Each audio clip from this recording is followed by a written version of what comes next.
Y ahora vamos a leer la palabra del Señor. Continuamos en la carta a los Gálatas.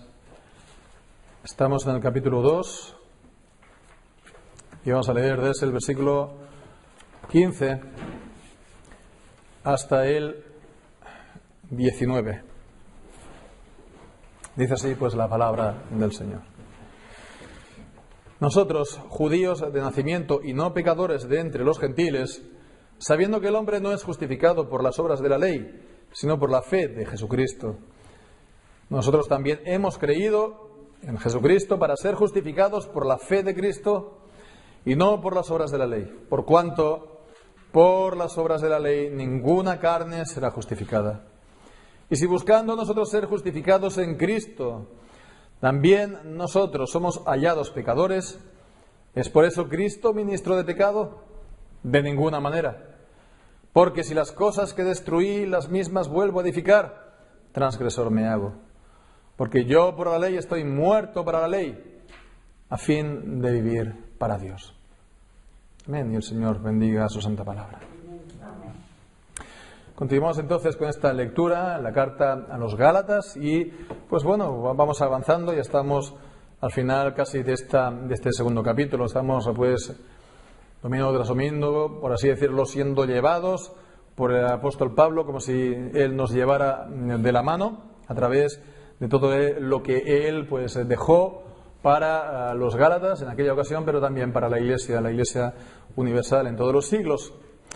Y bien, pues hemos visto hasta el momento, sobre todo Pablo, después de esa gran declaración, pues anunciando el anatema a todo aquel que anuncie o enseñe un evangelio diferente, pues después ha estado él sobre todo hablando de sí mismo, ha estado pues hablando de su experiencia espiritual, de su conversión, de su llamamiento al apostolado, también pues de su relación con las autoridades en la Iglesia, con los otros apóstoles y sobre todo pues fundamentalmente con el apóstol Pedro, de cómo él subió a Jerusalén desde Antioquía, pues cómo después también posteriormente Pedro también, él descendió a Antioquía y hubo pues ese desencuentro, por así decirlo, bueno, hubo esa reprensión pública que hizo el apóstol Pablo a Pedro por la simulación, el que no no quería, digamos, comer con hermanos de origen cristiano por el miedo al que dirán los restos de los judíos, ¿no? Bien, pues vemos que todo esto ha estado sobre todo pues haciendo historia, ha estado hablando sobre todo de sí mismo, ¿sí? Y ahora pues vemos hay un cambio en esta carta a los Gálatas.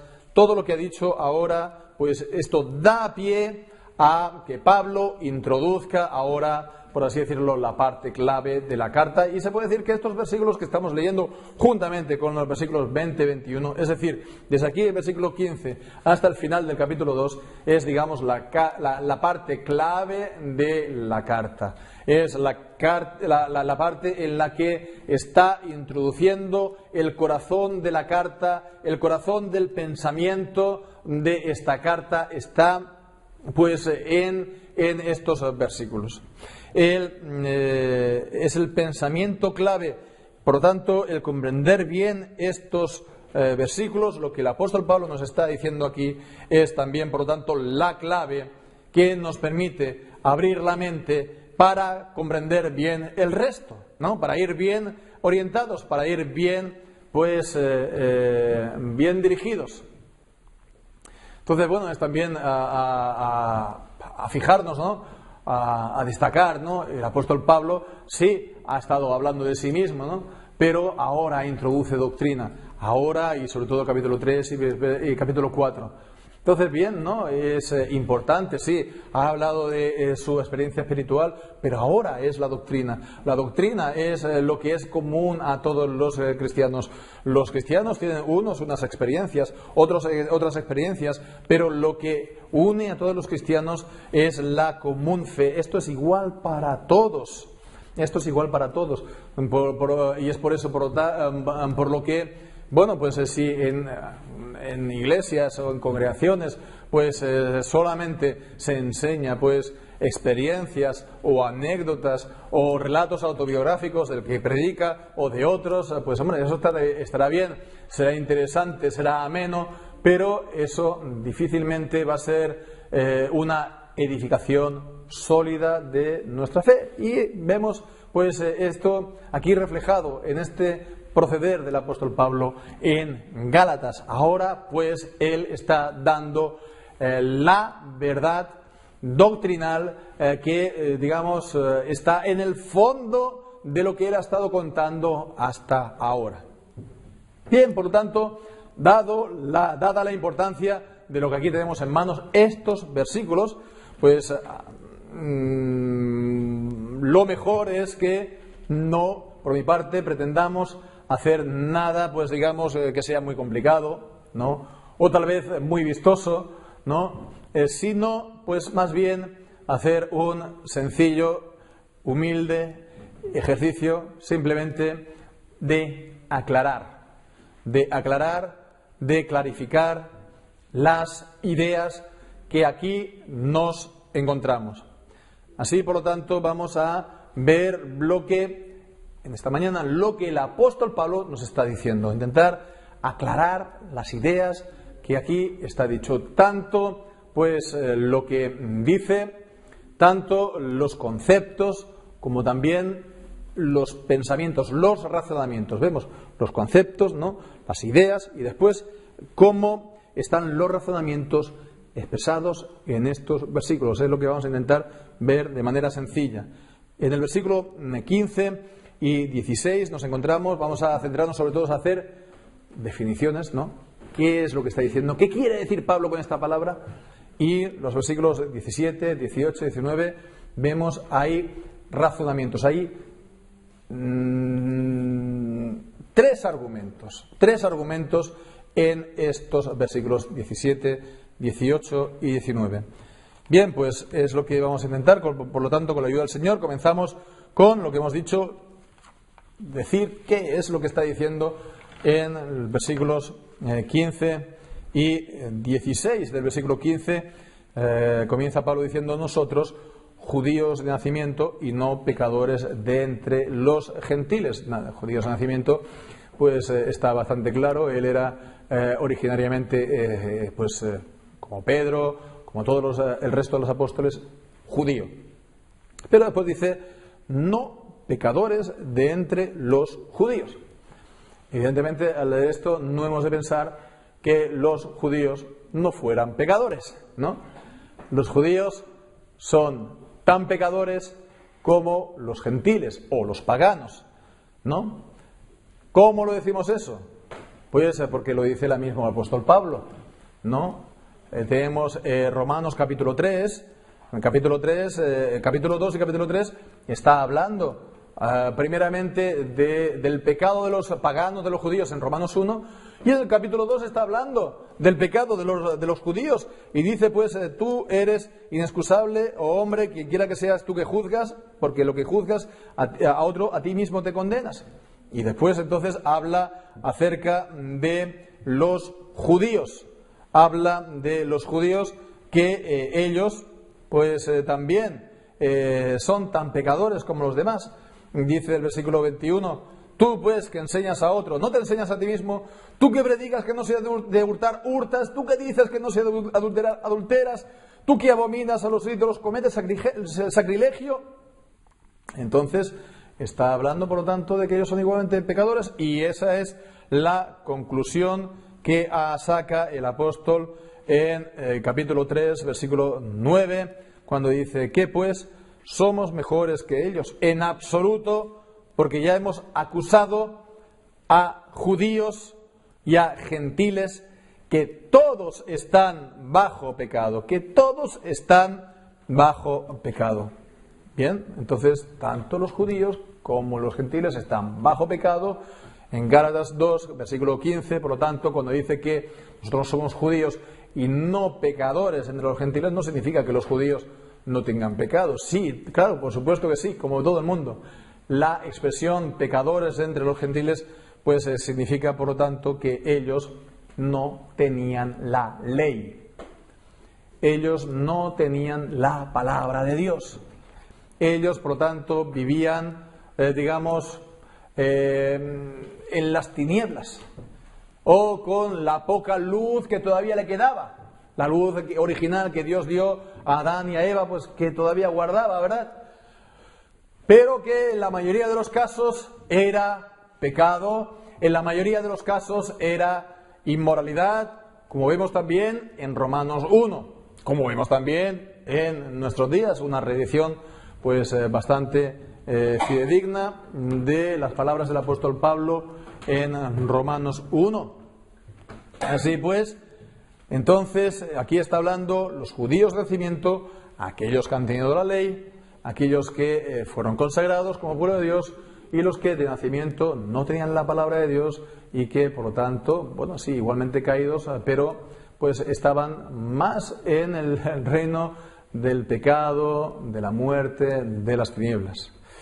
Bien, pues esto, el versículo 15 y el versículo 16, tenemos aquí unas cuantas cosas que considerar, porque dice que, primeramente, sabiendo que el hombre no es justificado por las obras de la ley. Primero, esto es una declaración.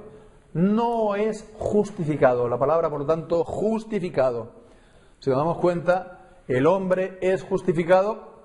No está diciendo que el hombre se justifica. Aquí este verbo es justificado. El hombre no se justifica a sí mismo. El hombre es justificado. ¿Por quién? Por Dios. El verbo no es activo, es pasivo. Es Dios quien hace la acción. Él no se justifica a sí mismo. Es Dios quien lo justifica. Entonces, Dios lo justifica. ¿Cómo? ¿De qué manera? ¿Por qué medio? Pues continúa diciendo, sabiendo que el hombre no es justificado por las obras de la ley. Las obras de la ley, por lo tanto, ¿a qué se refiere aquí el apóstol Pablo? ¿Qué son las obras de la ley? Sobre todo aquí en Gálatas. Bueno, pues las obras de la ley, pues algunos lo entienden de una manera bastante, reducida. Porque se refieren, dicen, a lo que conocemos como las ceremonias del Antiguo Testamento. La circuncisión, los alimentos, las festividades y después toda la cuestión del culto del templo, los sacrificios, etcétera, etcétera, etcétera. Entonces, para ellos, sobre todo, toda esta cuestión ceremonial sería las obras de la ley. Bien, y esto era el error que estaba bastante extendido en el tiempo de la Reforma, ¿verdad? No sé hasta qué punto era o no la enseñanza oficial de la Iglesia en aquel entonces, de la Iglesia Católica Romana, no lo sé, pero sí que era un error bastante extendido. Lo encontramos también hoy en día igual. No es extraño en las traducciones católicas romanas de la Biblia. La traducción de este mismo capítulo o pasaje, que las obras de la ley se identifican a las ceremonias de la ley, no de una manera o de otra. Esto pues es algo que está pues aquí presente, pero que también, ahora se ha introducido en el protestantismo, sobre todo pues por esta corriente que alguna vez cito, la nueva perspectiva de Pablo, de la que había sobre todo un obispo anglicano de Inglaterra, ¿no?, llamado Bright, con W. Entonces, esta nueva perspectiva de Pablo, entre las cosas que decía, era pues que las obras de la ley son las ceremonias, y entonces ahora era realmente una grave herejía, que realmente trastocaba, impugnaba tremendamente toda la enseñanza de la Reforma, de los reformadores, de todas las confesiones de fe acerca de la confesión de la justificación por la fe. Para ellos la justificación por la fe es la fidelidad de Dios, ¿no? No es la fe que nosotros tenemos y por eso el Señor nos justifica, sino que Él nos justifica por su fidelidad del pacto, y para ello, por tanto, también entra las obras. En el fondo era una romanización, sigue siéndolo porque este Señor sigue todavía vivo y coleando. Pero bueno, vemos que no es esto. ¿Por qué lo sabemos? ¿Por qué lo decimos? Bueno, ya llegaremos al capítulo 3, ya veremos ahí, pues se sigue hablando de las obras de la ley, ¿no? Y ahí ya veremos que habla de las maldiciones de la ley, y las maldiciones de la ley no es por no comer pues unos alimentos, sino está hablando también de la ley moral, de la ley moral de Dios, de los mandamientos de Dios como camino de vida. Bien, pues entonces ya llegaremos ahí. Por lo tanto, las obras de la ley no se tiene que confundir, por otra parte, con las buenas obras. Las buenas obras, ¿no?, también son obras, pero son las obras del cristiano, son las obras del justificado, son las obras de aquel que ha sido regenerado, ¿verdad? No para ser justificado, no para ser salvo, sino como expresión de gratitud a Dios, de amor a Dios, en obediencia a Dios. Hay obras, no decimos que el cristiano pues no tiene obras, ¿no?, o no ha de tener obras, pero las obras de la ley es esta cuestión. Hay que tenerlo claro, que las obras de la ley se refieren a la obediencia como camino de salvación, la obediencia para recibir la salvación. Y eso fue de lo que la condición, el estado del hombre en el Edén, por Adán y Eva. Ellos pues podrían haber recibido la vida eterna si permanecían en perfecta obediencia, pero solamente entonces. Después somos todos pecadores y nadie puede obedecer perfectamente la ley. Por lo tanto, las obras de la ley, dice que por las obras de la ley ninguna carne será justificada. Es decir, ninguna persona, ninguna alma será justificada. ¿Por qué? Porque todos están caídos, porque todos están afectados por el pecado, porque no hay justo ni aun uno, porque no hay ninguno que pueda guardar perfectamente al 100% la ley. Y si no se puede guardar al 100% la ley, nadie puede ser entonces justificado por la ley. Uno no está justificado guardando el 49% o el 51% o el 53%. La ley es un todo o es un nada. O uno lo guarda perfectamente o uno está condenado por la ley. ¿Y cómo decimos esto? Lo dice Santiago. Dice, si guardas toda la ley y transgredes un mandamiento, te haces culpable de toda la ley.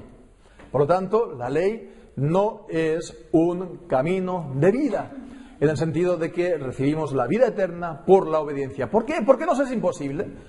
Si pudiera ser para nosotros, qué bueno sería, ¿verdad? Y además la ley es santa, justa y buena, pero nadie puede hacerlo. Por lo tanto, nadie, dice, puede ser justificado. Hay una imposibilidad. Como dice al final del versículo, ninguna carne será justificada. Es imposible. No puede.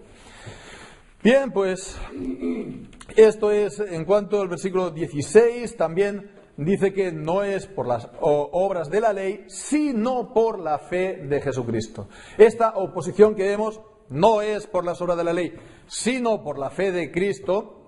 Entonces vemos que tiene un poco sentido casi de solo por la fe, ¿no? Si no es por las obras, sino por la fe, entonces el sentido de esta declaración aquí es casi el de solo por la fe. Pero vemos que también dice la fe de Cristo. La fe de Cristo, esta expresión a lo mejor nos puede llamar la atención, no sé cómo estará traducido en Reina Valera del 60, si está de esta manera o no. ¿Me permitéis un momentito? Por favor, lo voy a verificar. En Gálatas 2, la fe de Cristo o la fe en Cristo, no sé.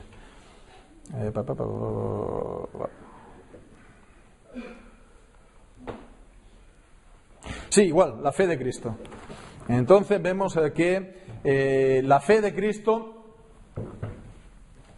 se puede entender en un sentido, digamos, la manera más normal de entenderlo es la fe, no la fe que tenía Jesucristo, ¿no?, sino la fe nuestra, cuyo objeto es Jesucristo, ¿no? La fe nuestra acerca de Jesucristo, la fe nuestra en Jesucristo. En ese sentido, por un lado, aunque también es cierto que, y algunos lo entienden así, que la palabra fe la entienden aquí como fidelidad, porque en el hebreo puede significar tanto fidelidad como fe. Entonces, la fidelidad de Cristo. La fidelidad de Cristo, por lo tanto, su obediencia. Por lo tanto, su obediencia seríamos nosotros justificados. Aunque, ya digo, la manera normal de entender esta declaración, digo, es la de nuestra fe, sí, pero acerca de Jesucristo, que tiene que ver acerca de su persona y de su obra. Bien, pues entonces ninguna carne será justificada, dice, no somos justificados por las obras de la ley, sino por la fe de Jesucristo. Y bien, pues entonces vemos que si no puede ser justificada por las obras, entonces, digamos, no puede ser ni siquiera en parte. La fe no puede ser, no nos podemos justificar con la fe más las obras, o la fe juntamente con las obras. ¿Por qué? Porque si fuera así, entonces seríamos también justificados por las obras. Cuando dice que no somos justificados por las obras, significa que no entran en consideración para nada. Para nada. No es la fe más las obras, ¿verdad? Si hablamos con los católicos romanos, o bueno, los que estudian, etcétera, o los que enseñan, dirán, sí, somos justificados por la fe. Porque, claro, dice Efesios capítulo 2 que por gracia sois salvos por medio de la fe. Entonces, claro, la Biblia habla de la justificación por la fe, lo vemos aquí, ¿no? Pero dicen, no, es que es la fe y las obras. Las obras. Y entonces ellos entienden, no, claro, al final no, es que lo que nos justifica verdaderamente son las obras, ¿no? Lo que nos hace justos verdaderamente son las obras que vamos acumulando, y más obras hacemos, más justos somos, vemos. Esa es la manera como ellos entienden la justificación por la fe. Sí, es decir, es la justificación del creyente en un sentido, digamos así, general, ¿no? De aquel que ha sido bautizado, de aquel que pues nominalmente es cristiano y pues que va haciendo lo que puede. Y entonces va pues añadiendo buenas obras, y son esas obras lo que lo justifican, que lo declaran justo o que lo hacen justo, ¿verdad? Pero no está diciendo eso, porque dice, si no, que no somos justificados por las obras de la ley, sino por la fe de Jesucristo, eso lo excluye. No entran en consideración las obras para nada. Somos justificados solo, por lo tanto, la fe en Jesucristo. Bien, pues a esta, enseñanza, evidentemente, esta enseñanza pues tiene que, al final es que somos justificados porque Dios nos considera justos. Dios nos imputa entonces la justicia.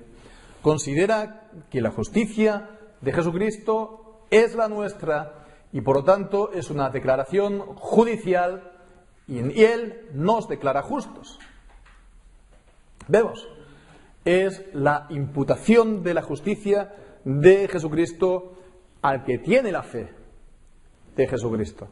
No porque la fe sea un mérito, pero es la manera como recibimos esa justicia de Cristo.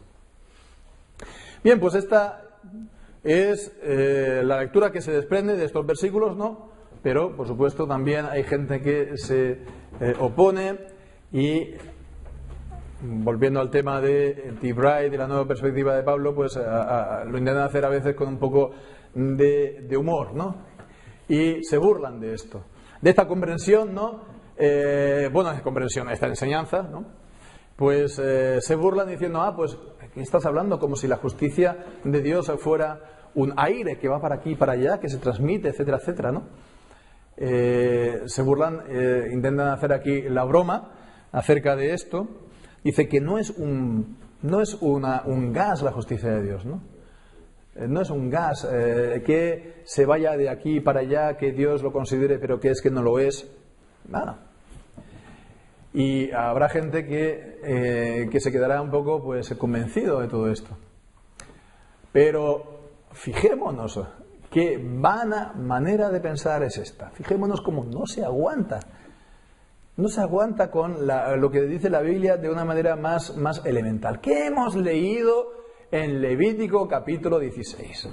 ¿Qué hemos leído esta mañana precisamente? Mira, ha caído bien, ¿no? Levítico capítulo 16. Aarón ponía sus manos sobre el becerro y confesaba todas las culpas del pueblo y entonces enviaba al macho cabrío, al desierto, y él llevaba las culpas del pueblo al desierto. Entonces vemos, se transmitió los pecados como un gas. Bueno, vemos, ahí ciertamente vemos que el macho cabrío llevaba sobre sí los pecados del pueblo, Se transmitía la culpa al animal sacrificado. Había una transmisión de la culpa. Evidentemente, por ponerle la mano no se lo transmites de manera mágica, sino que Dios lo considera culpable con los pecados del pueblo, ¿verdad?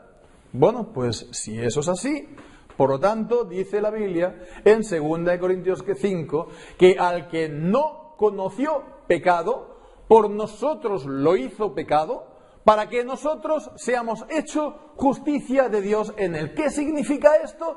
Pues que hay una transmisión de la culpa nuestra sobre Cristo y hay una transmisión de la justicia de Cristo a los creyentes. Entonces es una soberana bobada lo que dicen algunos, por mucho nombre de obispo que hayan tenido, que ya no lo es, y por mucha reputación que puedan tener, pero es una auténtica bobada lo que dicen, que no se aguanta, no se tiene en pie para nada con lo que dice la palabra de Dios. Ciertamente hay un intercambio en la justificación, de la misma manera que hubo esa transmisión de la culpa, y Cristo cargó con la culpa de su pueblo en la muerte. En la justificación recibimos la justicia de Cristo imputada. Dios imputa la justicia a nuestro favor, al creyente, aquel que pues deposita su fe en el Señor Jesucristo, y entonces Dios lo declara justo. Bien, pues esto en cuanto a la aclaración de las palabras o ideas que nos encontramos en el versículo 16. Y en el versículo 17, 18 y 19 nos encontramos pues razonamientos, y es bueno también que lo tengamos presente, qué es lo que nos está queriendo aquí decir el apóstol Pablo. En el versículo 17 vemos que está comenzando con la palabra sí. Es una condición, es una hipótesis. Sí, buscando nosotros ser justificados en Cristo. En Cristo normalmente pues tiene la idea de estar en Cristo, es la idea de la comunión en Cristo. Es casi, pues eso, está uno en Cristo y Cristo está en uno mismo, la comunión con Cristo. Pero también es cierto que la misma expresión en Cristo se puede comprender como un medio, como un agente, es decir, por medio de Cristo, ¿no? Es decir, que Cristo es el que nos justifica. Y en este contexto sí que es cierto que convendría muy bien este sentido. Si nosotros, buscando nosotros ser justificados por causa de Cristo, buscando nosotros justificados pues por medio de Cristo, por su justicia, etcétera, etcétera, también nosotros somos hallados pecadores. Dice, ¿es por eso Cristo ministro de pecado? Dice, ninguna manera. Bien, pues ministro de pecado significa, por lo tanto, alguien que está generando pecado. Él está produciendo pecado. Él está alentando el pecado. Si yo pues voy a ser justificado en Cristo y yo pues solamente soy pecador, entonces ¿qué significa? ¿Que Cristo es ministro de pecado? Cristo entonces Él está fomentando el pecado en la gente.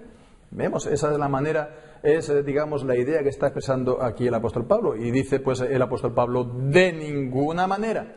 Esto es una cuestión que ya trató el apóstol Pablo en otro lugar, en Romanos capítulo 6, versículo 1 y 2. Romanos 6, versículo 1 y 2 dice, ¿qué pues diremos? ¿Perseveraremos en el pecado para que la gracia abunde? De ninguna manera, porque lo que hemos muerto al pecado, ¿cómo viviremos aún en él? Somos muertos en el pecado. Cristo no es agente de pecado. Realmente decir que si Cristo es agente de pecado sería el mismo pecado que dice el apóstol Pablo en el capítulo 3, versículo 5, si nuestra injusticia, nuestro pecado, hace resaltar la justicia de Dios, ¿qué diremos? ¿Acaso será injusto Dios que da el castigo? De ninguna manera. De otro modo, ¿cómo juzgaría Dios al mundo? Pero si por mi mentira la verdad de Dios abundó para su gloria, ¿por qué soy aún juzgado como pecador? ¿Y por qué no decir, como somos calumniados, y como algunos afirman que nosotros decimos, hagamos males para que vengan bienes? Es la misma idea. Si somos pecadores y no podemos hacer nada, otra cosa, pues que creer, pues entonces eso no cambia de que yo sea pecador. Entonces esto lo único que va a hacer es hacer que seamos cada vez más pecadores. Pues dice, no, eso no es así. Eso no es así. Primero, capítulo 6, hemos acabado con el pecado, ya lo veremos más adelante. Y después del capítulo 2 dice, en ninguna manera, porque Dios es santo, porque Dios es justo. Aquí tiene que haber, por lo tanto, un rechazo, digamos, visceral a esta idea. Porque Dios es justo, porque Dios es santo. Él no se complace en el pecado. Él no produce el pecado. Él no hace el pecado. Él no fomenta el pecado. Él no es ministro de pecado. Dios, en ninguna manera. Cristo tampoco. Dice, aquellos que dicen que nosotros decimos esto por nuestra doctrina de la justificación o nuestra doctrina de la gracia, la condenación de los tales es justa, dice el apóstol Pablo. Porque eso es blasfemar, porque eso es transgiversar, porque eso es acusar la verdad de Dios y convertirla en una execrable mentira. Bien, pues entonces, esto es lo que nos dice aquí en este capítulo, versículo 17, y en el versículo siguiente ya nos encontramos con una razón. El versículo 17, por lo tanto, era una hipótesis y ahora comienza, el versículo 17 comenzaba por sí y el versículo 18 y el versículo 19 por qué.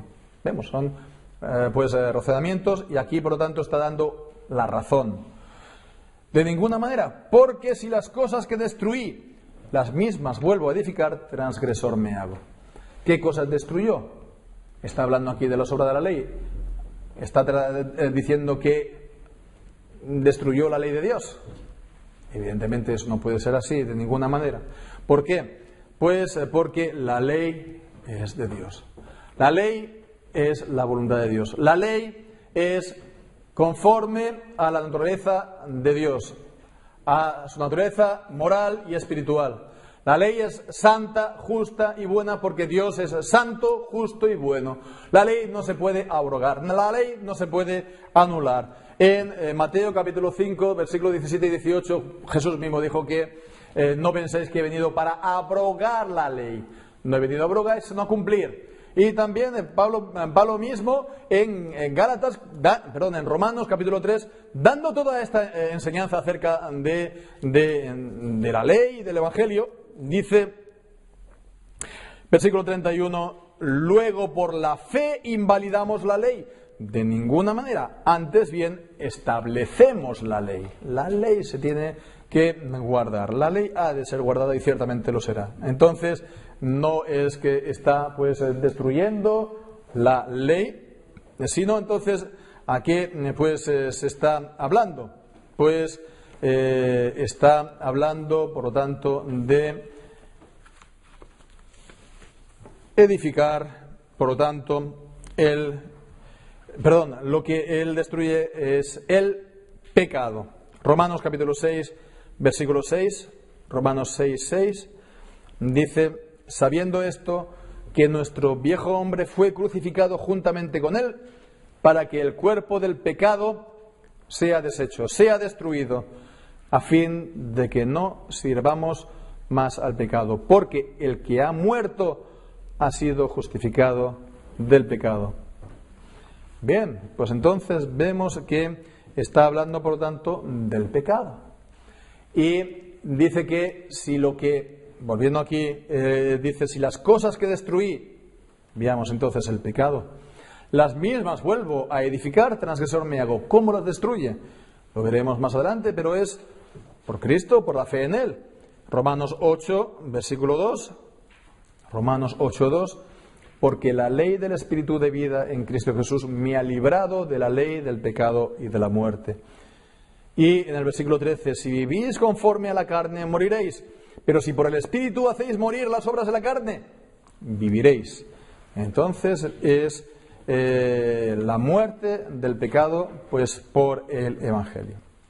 Así pues dice, si yo he destruido el pecado y ahora esto lo vuelvo a edificar, transgresor me hago. ¿Cómo pues lo va a edificar el apóstol? De nuevo, el pecado.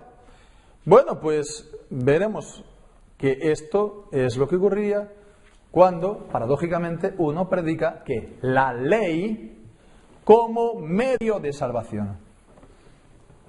Es imposible que una persona sea salva por medio de la ley. Si uno, pues, predica la ley para que la gente sea salva, lo único que va a hacer es hacer que el pecado reviva. Hacer que el pecado, pues, otra vez vuelva a florecer. Bien, nadie va a ser salvo por la obediencia a la ley. Si predicamos la ley de esa manera, la gente no lo va a conseguir. Y lo único que va a conseguir es lo que dice aquí el apóstol Pablo, transgresor me hago. Transgresor me hago porque estoy faltando a la palabra de Dios. Estoy predicando la ley de una manera equivocada. No es esa la manera para que la gente sea salva. Bien, es lo que nos dice aquí en el versículo 18 y en el versículo 19 también con la siguiente razón, porque yo por la ley estoy muerto para la ley. Yo por la ley estoy muerto para la ley. La ley me ha declarado no que tengo vida. La ley me ha declarado que tengo muerto. Que estoy muerto, que soy muerto. Y por eso dice, yo estoy muerto para la ley, a fin de vivir para el Señor. La enseñanza que encontramos aquí es la que también se encuentra en Romanos capítulo 7, versículo 4. En todo el capítulo, pero vamos a ver ahora este versículo. Dice, así también vosotros, hermanos míos, estáis muertos a la ley mediante el cuerpo de Cristo, para que seáis de otro, del que resucitó de los muertos, a fin de que llevemos un fruto para Dios. Estáis muertos a la ley. Estar muerto a la ley significa, por lo tanto, que la ley ya no es nuestra manera de justificarnos delante de Dios, ni buscamos nuestra justificación delante de Dios de esta manera. Estar muerto a la ley significa que uno ya está libre de la maldición de la ley, ¿no? Maldito todo aquel que no permanece en las palabras de esta ley para cumplirlas. Y estar libre de la ley, por lo tanto, significa del pecado, ¿no? Porque el pecado es el resultado de la ley, ¿no? El pecado es el resultado. No tendría que ser así, pero nosotros somos pecadores por naturaleza. Y lo único que genera en nosotros, en nuestra naturaleza no regenerada, es más y más pecado. Bien, pues es todo esto lo que nos viene a decir. Para decir al final ya y para concluir, a fin de vivir para Dios. Es decir, de servirlo a Él. Con lo cual también, de esta manera también es guardar su palabra. También, por lo tanto, es obedecerlo. Qué curioso, ¿verdad? Lo que nos viene a decir aquí Pablo. Oh, qué interesante, cómo llama la atención que si uno quiere obedecer para ser salvo, lo único que va a hacer es servir al pecado. Cuando uno, pues, solamente está creyendo en Cristo, aferrándose en Cristo, en el Evangelio, pues entonces el resultado es que uno está muerto a la ley, ¿no? Sí, por un lado, ya no tiene que ser justificado por la ley, pero el resultado de esto es vivir para Dios, obedecer a Dios. Entonces, bueno, si podemos ahora resumir todos estos pensamientos que hemos visto, ¿no? Pues cuál sería, digamos, la idea clave, por supuesto, la justificación por la fe, Y si es por la fe, es por la sola fe, ¿no? No es algo solamente así, pues juntamente con las obras o en porcentajes, ¿no? Pero vemos en estos últimos versículos, sobre todo, es la idea de que la vida cristiana no es compatible con el pecado, no es una vida de amistad con el pecado, sino que vemos la fe en Cristo, el Evangelio, acaba con el pecado, pone un final al pecado en nuestra vida. Ya no estamos bajo el pecado, no estamos bajo su dominio. Estamos, por lo tanto, en Cristo y podemos servir entonces a Dios, porque ya se es una nueva criatura para poderlo servir. Y todo esto pues es bien importante, ¿verdad?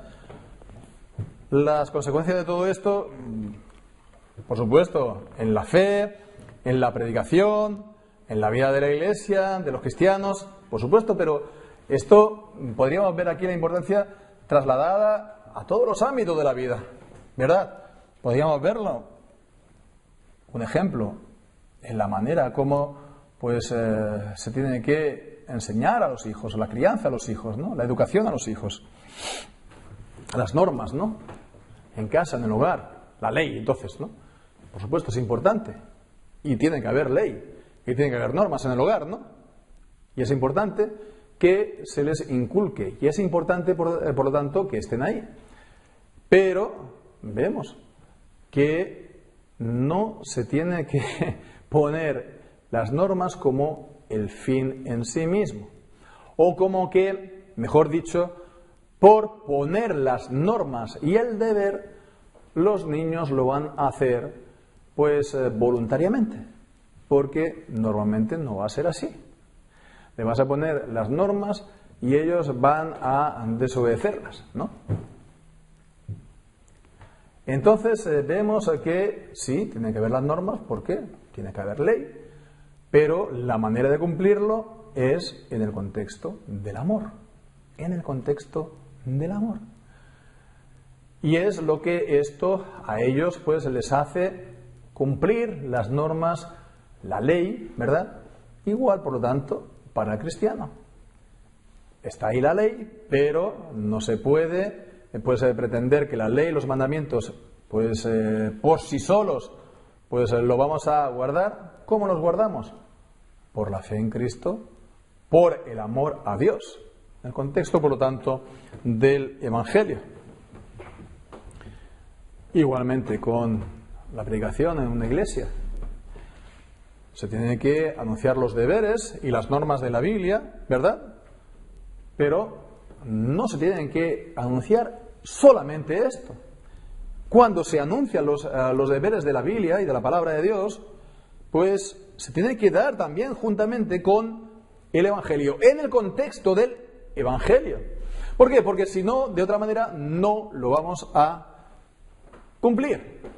Y eso lo único que va a generar es una continua frustración en los creyentes. Mira lo que tenemos que hacer, mira lo que tenemos que hacer y nunca llego. Y es que es normal, porque somos pecadores. Y siempre los deberes nos van a estar aquí señalando lo que no llegamos a hacer del todo bien. Entonces, o va a crear unos cristianos, digamos, derrotados, ¿no? Siempre culpabilizados, ¿no? O, lo peor, ¿no? Cristianos que piensan que ya lo cumplen perfectamente. Cristianos autocomplacientes, ¿no? Que se piensan que son más santos que los demás porque tienen un nivel mayor de cumplimiento, pero bueno, vemos que no es cuestión de grados, no es cuestión de grados.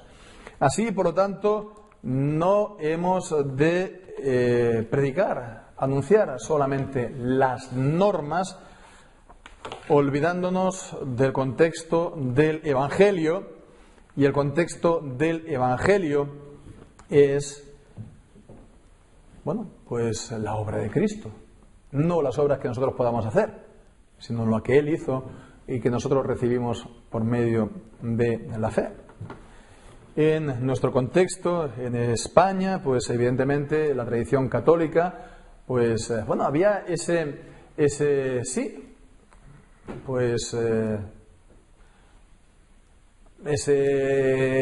querer que en las familias y en la sociedad la gente pues fuera gente de provecho, fuera gente pues honesta, buena, etcétera, etcétera, pero vemos que nunca se ha acertado a presentar el Evangelio, nunca se ha presentado, por lo tanto, a presentar aquello que va a realmente hacer que la gente cumpla bien los deberes, cumpla bien las normas, cumpla bien la ley. Y pues eso solamente lo puede hacer el Evangelio de nuestro Señor Jesucristo. El cristiano, por lo tanto, que ha creído en Cristo, que ha recibido, por lo tanto, la justicia de Cristo, la justicia de Dios, con las manos vacías de la fe, pues entonces él ya no va a vivir al pecado. Y la manera de esto es por medio de Cristo, por medio del Evangelio y por medio de la fe en Cristo y en el Evangelio. Y bien, pues ¿de qué manera se hace esto? Pues esto es lo que, con la ayuda del Señor, podremos ver en el siguiente mensaje, en los versículos 20 y 21. Pues que dice el Señor bendiga su santa palabra. Amén. Oramos al Señor. Padre nuestro, queremos darte la gloria y la honra, Padre, por lo que tú nos enseñas. Señor, porque esto que hemos podido leer aquí, Señor, que es tan importante, bueno, pues esto que, Señor, los hombres no pueden entender en su entendimiento natural, pero tú lo has dado, Señor, por medio de tu Espíritu Santo, Señor, a tus hijos, Señor, a los que tú has amado y le has mostrado, pues, a Cristo y la salvación.